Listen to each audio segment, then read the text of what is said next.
ಬಿಸಿ ರೊಟ್ಟಿ ಜೊತೆ ಅವ್ರಿಕಾಯಿ ಪಲ್ಯ ಮತ್ತು ಹಸಿಮೆಣ್ಸಿಕಾಯಿ ಚಟ್ನಿ ಇತ್ತಂದ್ರೆ ಭಾರಿ ಊಟ ನೋಡ್ರಿ. ಹಸಿಮೆಣ್ಸಿಕಾಯಿ ಚಟ್ನಿ ಒಳಗೆ ಒಂದು ಸ್ವಲ್ಪ ಎಣ್ಣೆ ಹಾಕ್ಕೊಂಡು ಉಂಡ್ವಿ ಅಂದ್ರೆ ಭಾರಿ ಟೇಸ್ಟ್ ಹತ್ತೈತಿ.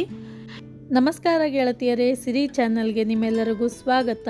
ಇವತ್ತಿನ ವಿಡಿಯೋದೊಳಗೆ ನಿಮ್ಮೆಲ್ಲರ ಜೊತೆ ನಾನು ಉತ್ತರ ಕರ್ನಾಟಕದ ಸ್ಪೆಷಲ್ ಅವ್ರಿಕಾಯಿ ಪಲ್ಯ ಮತ್ತು ಮೆಣಸಿಕಾಯಿ ಚಟ್ನಿ ರೆಸಿಪಿಯನ್ನು ನಿಮ್ಮ ಜೊತೆ ಶೇರ್ ಮಾಡ್ಕೋತೀನಿ. ಅವ್ರಿಕಾಯಿನ ಈ ರೀತಿ ಚೆಂದಾಗೆ ಬೇಡಿಸಿ ಸ್ವಚ್ಛಗೆ ತೊಳ್ಕೊಂಡು ಕಡಾಯಿ ಒಳಗೆ ಹಾಕ್ಕೊಂಡು ಚೆಂದಾಗೆ ಹುರಿಬೇಕು ನೋಡ್ರಿ. ತೊಳ್ಕೊಂಡಿರ್ತೀವಲ್ಲ, ಸ್ವಲ್ಪ ನೀರಿನ ಅಂಶ ಹೋಗೋತನ ಹಾಗೆ ಹುರಿದು ಆಮೇಲೆ ಒಂದು ಚಮಚೆ ಅಷ್ಟು ಎಣ್ಣೆ ಹಾಕ್ಕೊಂಡು ಅವ್ರಿಕಾಯಿ ಚೆಂದಾಗೆ ಹುರ್ಕೋಬೇಕು ನೋಡ್ರಿ.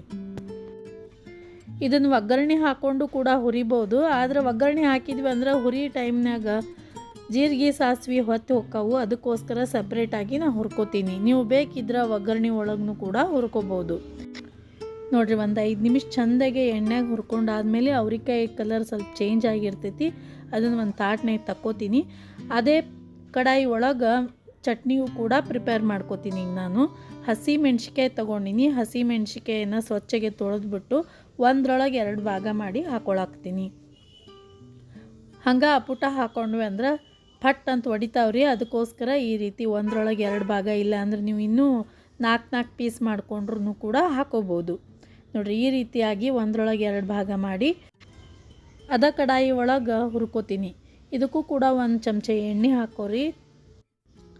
ಚೆಂದಾಗೆ ಮೆಣಸಿಕಾಯಿ ಹುರ್ಕೋಬೇಕು. ಈ ಉತ್ತರ ಕರ್ನಾಟಕದ ಮಂದಿ ಸ್ವಲ್ಪ ಖಾರ ಉಣ್ಣೋದು ಜಾಸ್ತಿ ನೋಡ್ರಿ. ದಿವಸ ಒಂದು ಯಾವ್ದಾರ ಚಟ್ನಿ ಬೇಕೇ ರೀ. ಹಂಗೆ ನೀವು ನಮ್ಮ ಚಾನಲ್ನ್ಯಾಗ ಬೇರೆ ಬೇರೆ ಚಟ್ನಿ ರೆಸಿಪಿಗಳನ್ನು ಕೂಡ ನೋಡ್ಬೋದು. ಉಳ್ಳಾಗಡ್ಡಿ ಚಟ್ನಿ, ಟೊಮೆಟೊ ಚಟ್ನಿ, ಈಗೀಗ ಮೊನ್ನೆ ಇನ್ಸ್ಟಂಟ್ ಟೊಮೆಟೊ ಚಟ್ನಿ ಕೂಡ ಅಪ್ಲೋಡ್ ಮಾಡೀನಿ. ಆ ಲಿಂಕನ್ನು ಕೂಡ ಮೇಲ್ಗಡೆ ಐಕಾರ್ಡ್ನಲ್ಲಿ ಕೊಟ್ಟಿರ್ತೀನಿ. ಕ್ಲಿಕ್ ಮಾಡೋದ್ರ ಮೂಲಕ ಆ ವಿಡಿಯೋವನ್ನು ಕೂಡ ನೀವು ನೋಡ್ಬೋದು. ಈ ರೀತಿ ಮೆತ್ತಗಾಗುವಂಗೆ ನಾವು ಮೆಣಸಿಕಾಯಿ ಹುರ್ಕೋಬೇಕ್ರಿ. ಅದಾದಮೇಲೆ ಪಲ್ಯಕ್ಕೆ ಮತ್ತು ಒಗ್ಗರಣೆ ಹಾಕ್ಕೊಳಕ್ಕೆ ಕಡಾಯಿ ಇಟ್ಕೊಂಡಿನಿ. ಕಡಾಯಿ ಒಳಗೆ ಎಣ್ಣೆ ಹಾಕಿನಿ. ಎಣ್ಣೆ ಕಾಯ್ದಾದ್ಮೇಲೆ ಜೀರಿಗೆ ಸಾಸಿವೆ ಹಾಕ್ಕೊಂಡು, ಜೀರಿಗೆ ಸಾಸಿವೆ ಚಟಪಟ ಅಂದಮೇಲೆ ಸಣ್ಣದಾಗಿ ಕಟ್ ಮಾಡ್ಕೊಂಡಿರುವಂತಹ ಉಳ್ಳಾಗಡ್ಡಿ ಹಾಕ್ಕೊಂಡು ಕೆಂಪಗಾಗೋವರೆಗೂ ಚೆಂದಾಗೆ ಬೇಯಿಸ್ಕೊರಿ. ಹಂಗೆ ನನ್ನ ಚಾನಲ್ನೊಳಗೆ ನಾನು ಮೂಲಂಗಿ ಚಟ್ನಿ ರೆಸಿಪಿಯನ್ನು ಕೂಡ ಅಪ್ಲೋಡ್ ಮಾಡೀನಿ. ಮೂಲಂಗಿ ಕೋಸಂಬರಿ ರೆಸಿಪಿಯನ್ನು, ಹಂಗೆ ಮೆಣಸಿಕಾಯಿ ಬಜ್ಜಿ ರೆಸಿಪಿಯನ್ನು ಕೂಡ ನೋಡ್ಬೋದು. ಧಾರವಾಡ ಸ್ಪೆಷಲ್ ಗಿರ್ಮಿಟ್ಟ ಕೂಡ ಅಪ್ಲೋಡ್ ಮಾಡೀನಿ. ಆ ಎಲ್ಲ ವಿಡಿಯೋಸ್ಗಳನ್ನು ನೀವು ನಮ್ಮ ಸಿರಿ ಚಾನಲ್ದೊಳಗೆ ನೋಡ್ಬೋದು. ಇದಕ್ಕೆ ಸ್ವಲ್ಪ ಉಪ್ಪು ಹಾಕ್ಕೊಂಡು ಕೂಡ ನೀವು ಬೇಯಿಸ್ಕೊರಿ, ಅಂದ್ರೆ ಜಲ್ದಿ ಬೇಯ್ತಾವು ಉಳ್ಳಾಗಡ್ಡಿ ನೋಡಿ. ಸ್ವಲ್ಪ ಉಪ್ಪು ಹಾಕ್ಕೊಂಡಿನಿ. ಬೇಕಿದ್ರೆ ಲಾಸ್ಟಲ್ಲಿ ಒಂದು ಸರ್ತಿ ಟೇಸ್ಟ್ ನೋಡ್ಕೊಂಬಿಟ್ಟು ಮತ್ತೆ ಹಾಕೋರಿ. ಈಗ ಮೊದಲೇ ಏನು ಹುರ್ಕೊಂಡು ಇಟ್ಕೊಂಡಿದ್ವಲ್ಲ ಅವ್ರಿಕಾಯಿನ, ಅದನ್ನ ಹಾಕ್ಕೊಳ್ಳೋಣ. ಹಾಕ್ಕೊಂಡು ಇನ್ನೂ ಸ್ವಲ್ಪ ಒಂದು 2 ನಿಮಿಷ ಬೇಯಿಸ್ಕೊರಿ. ಭಾಳ ಬೇಯಿಸೋ ಅವಶ್ಯಕತೆ ಇಲ್ಲ, ಯಾಕಂದ್ರೆ ಮೊದಲು ನಾವು ಅವ್ರಿಕಾಯಿ ಚೆಂದಾಗೆ ಎಣ್ಣೆ ಒಳಗೆ ಫ್ರೈ ಮಾಡ್ಕೊಂಡಿವಿ. ಈಗ ಸಣ್ಣದಾಗಿ ಕಟ್ ಮಾಡ್ಕೊಂಡಿರುವಂತಹ ಟೊಮೆಟೊ ಹಾಕ್ಕೊಂಡು ಚೆಂದಾಗೆ ಬೇಯಿಸ್ಕೊರಿ. ಟೊಮೆಟೊ ಮೆತ್ತಗಾಗುವವರೆಗೂ ಚೆಂದಾಗೆ ಬೇಯಿಸ್ಕೋಬೇಕು. ಹಂಗೆ ನಂದು ಇನ್ನೊಂದು ಲೇಡೀಸ್ ಕ್ರೇಜ್ ಅಂತ ಹೇಳಿ ಚಾನಲ್ ಐತ್ರಿ, ಯೂಟ್ಯೂಬ್ ಚಾನಲ್. ಅದರಲ್ಲಿ ನೀವು ಹೊಲಿಗೆಗೆ ಸಂಬಂಧಪಟ್ಟ ವಿಡಿಯೋಸ್ಗಳನ್ನು ಕೂಡ ನೀವು ನೋಡ್ಬೋದು.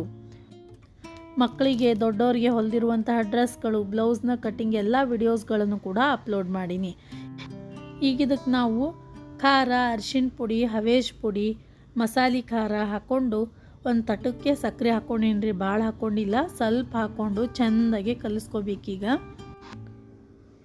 ಎಲ್ಲ ಜಿಲ್ಲಾದವರು ಮಾಡೋದು ಇದು ಅವ್ರಿಕಾಯಿ ಪಲ್ಯನೇ, ಆದರೆ ಸ್ವಲ್ಪ ಡಿಫ್ರೆಂಟ್ ಆಗಿರ್ತೈತಿ. ನಾವು ಮಾಡೋದಕ್ಕೂ ನೀವು ಮಾಡೋದಕ್ಕೂ ಸ್ವಲ್ಪ ಬಿಡಿಸ್ತೈತಿ ನೋಡ್ರಿ.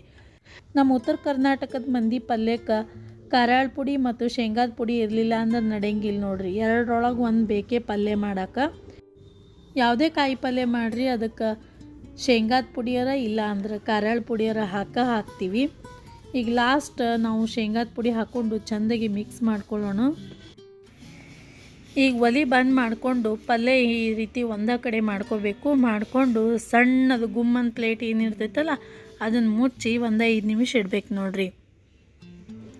ಆವಾಗ ಪಲ್ಯ ಚೆಂದಾಗಿ ಉಮ್ಮಗೋಯ್ತೈತಿ.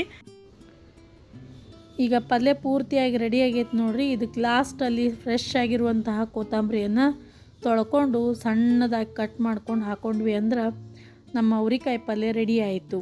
ಅದ್ರ ಜೊತೆಗೆ ಈಗ ಚಟ್ನಿ ಕೂಡ ರೆಡಿ ಮಾಡ್ಕೋಬೇಕು. ನಾವು ಮೊದಲೇ ಮೆಣಸಿಕಾಯಿ ಚೆಂದಾಗೆ ಹುರ್ಕೊಂಡು ರೆಡಿ ಮಾಡಿ ಇಟ್ಕೊಂಡಿವಿ. ಹುರ್ಕೊಂಡಿರುವಂಥ ಮೆಣಸಿಕಾಯಿನ ಒಂದು ಸಣ್ಣ ಜಾರ್ನಾಗ ಹಾಕೋತೀನಿ, ಮಿಕ್ಸರ್ ಜಾರ್ನಾಗ.